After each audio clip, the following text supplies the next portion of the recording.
To get to your convenience settings, you swipe left on the screen, go to setup, vehicle, and you go to convenience. So here you could adjust the rear occupant alert. So it alerts you if somebody is in the back seat before you're exiting the vehicle. Secondly, on your service interval, you could adjust the distance. So if on the miles from your next service or the days until your next service is due.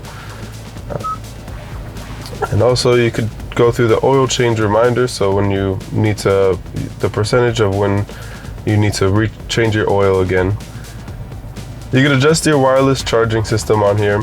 So type 1, for example, is if you just wanted to charge your phone on the pad, and type 2 is if you would like to charge and to project. So like phone projection, Apple CarPlay, or Android Auto. On here you have the tow modes, so if feeling lighter or heavier, and it just adjusts the amount of power the vehicle is using.